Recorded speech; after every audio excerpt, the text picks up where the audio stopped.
बिस्मिल्लाहिर्रहमानिर्रहीम। अस्सलाम वालेकुम। मैं हूँ राबिया और वेलकम करती हूँ आपको राबिया फूड आइडियाज़ में। आज मैं लेके आई हूँ आपके लिए ईद उल अज़हा स्पेशल डिश दम का गोश्त बनाने का आइडिया।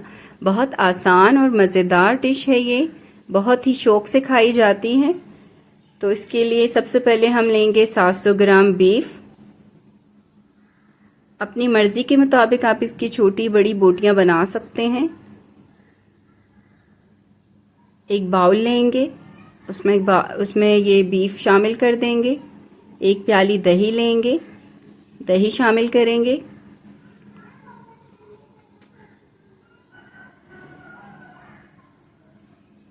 अब कुछ स्पाइसेस हैं हमारे पास। हाफ़ टी स्पून पिसा गरम मसाला है, नमक हस्बे जायका, हाफ़ टी स्पून हल्दी, हाफ़ टी स्पून पिसी काली मिर्च, 1 टेबलस्पून सुरख मिर्च पाउडर, 1 टेबलस्पून पिसा धनिया पाउडर, ये शामिल करेंगे मसाले।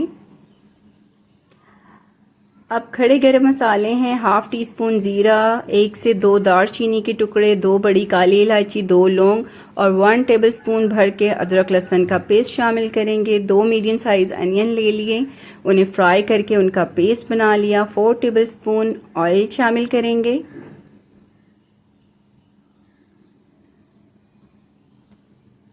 अब ये है मेरे पास 4 टेबलस्पून खोपरे का चूरा, इसे हमने रोस्ट कर लिया था, ये शामिल करेंगे। 1 टेबलस्पून धनिया शामिल करेंगे। अब बारी है जनाब मिक्सिंग की। हाथों से बहुत अच्छे से हमने ये मिक्स करना है दही और मसालों को, ताकि ये अच्छे से गोश्त के साथ लग जाएं, जज्ब हो जाएं इस गोश्त में सारे मसाले वगैरह। 3 से 4 मिनट आपने ये मिक्सिंग करनी है।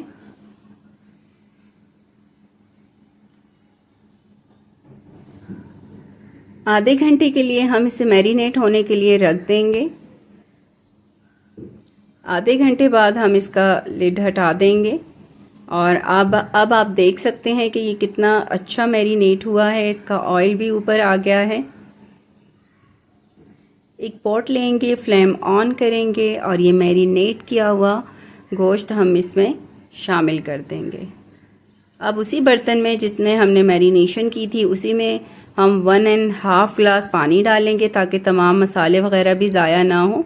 और इसे अब हम इसमें स्पून चलाएंगे बस 1 से 2 मिनट, ताकि ये मसाले वगैरह और ये पानी गोश्त सब कुछ मिक्स हो जाए।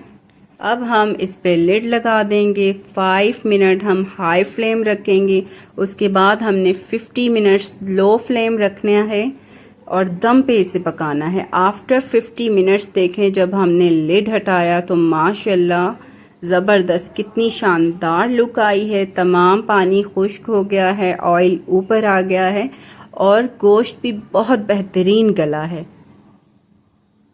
अगर आप मेरे चैनल पर न्यू हैं तो मेरे चैनल को सब्सक्राइब करें, वीडियो को लाइक करें, शेयर करें और ये रेसिपी ज़रूर बनाइएगा और मुझे अपना फीडबैक दीजिएगा, कमेंट करिएगा, मुझे बताइएगा कि ये रेसिपी आपको कैसी लगी। चलती हूँ, दुआओं में याद रखिएगा। अल्लाह हाफिज़।